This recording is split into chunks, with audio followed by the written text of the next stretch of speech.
This book is called The Let Them Theory by Mel Robbins. I made some personal notes about the book as I went along, about some things that stood out to me, and I'm going to share them with you. Every time I read a book, I have notes about it and my ideas and just my thoughts and things I also learned in the book. The first two chapters basically speak about the entire concept of the let them theory, which is a theory that teaches you how to let others live their life and you live your life. She also reveals that she discovered this theory when she was being an over controlling mom at her kid's prom. She wanted to be in control of everything, and it got to a point where it was just like she was just saying, Mel, just let the kids, do what they want to do for their prom. It's their prom. The let them theory has two steps: let them and let me. Essentially, if you let someone else do what they have to do, be who they want to be, live their life how they want to live their life, then you are subconsciously telling yourself, hey, I'm letting myself mind my business, essentially. If you don't apply these two steps, then you will be left feeling disconnected and lonely rather than empowered. If you stay fixated on the idea of, oh, let them be friends who they want to be friends with, let them say what they want to say, or whatever the case may be, if you just keep it that way and you don't mind your business, and the business that pays you, then you will be more fixated on them and what they got going on than you, and you will be feeling lonely and disconnected. The more you let other people live their lives, the better your life gets. Chapter 5 talks about fearing other people's opinions. The reason why we fear other people's opinions are because we want to control what everyone thinks about us. When you think about that now, like truly, it's actually really crazy because you can't control. We want people to think, highly of us at all times, etc., whatever. But at the end of the day, the truth is, it does not matter how amazing you're doing, what good you're doing towards people or yourself. It literally doesn't matter. People are going to experience you how they choose to experience you.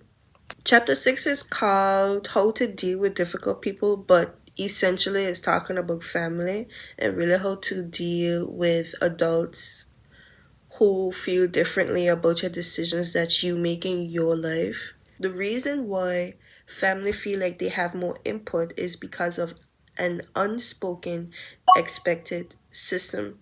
So basically, a family essentially is a web, and since everyone is closely interlinked by blood, certain formalities kind of go out the door, certain boundaries are kind of overlooked because, oh my gosh, we families. And in order to get through these things, we have to look at everything through a larger perspective. And something that I have personally learned for myself as well is that people don't believe or respect your boundaries unless you make it clear that it's a boundary, it's like not negotiable. That's when people, you know what I'm saying? Like essentially people don't believe in you unless you make it clear that you believe in yourself. Chapter 7 talks about when grown-ups throw tantrums, aka how to deal with another's emotional reaction. You will always come last in your own life if you allow someone else's feelings to dictate your emotions or choices that you make.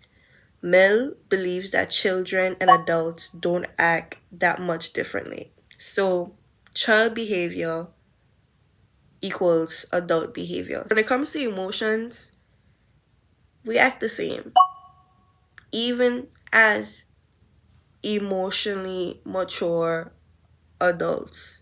The rest notes are made in the book.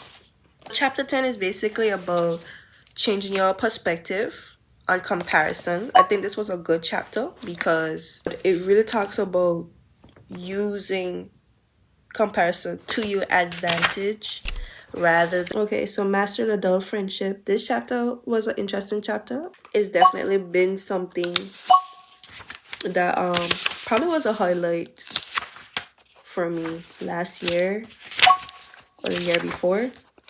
This book would have probably been more helpful at that time. Adult friendship is not hard, but you know, things change when you leave high school. So she basically talked about understanding friendship as an adult because the let them theory is essentially letting adults be adults. Basically, right? Everybody from school to graduation now, that's when stuff start to change. Like when you finish school after graduation, that's when you notice like your friendships start to change essentially. And Mel, she calls it the great scattering concept, which is the time shift from school to graduation. She also talks about how we make friends using the three pillars. I think she called it the three pillars to possible friendship and proximity. So normally you make friends, usually people who are close by and near to you, people that you constantly see timing. So different seasons or whatever the case may be, you meet different people. Energy, if you and somebody else vibe, for example.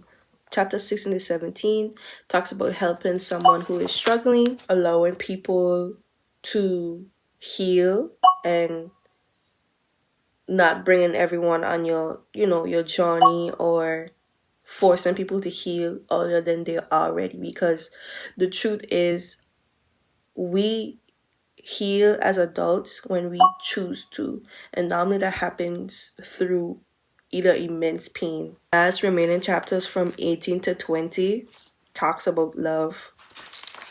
I didn't really get anything from these last couple chapters that really stood out to me. It was pretty like personally I feel like pretty just generic things.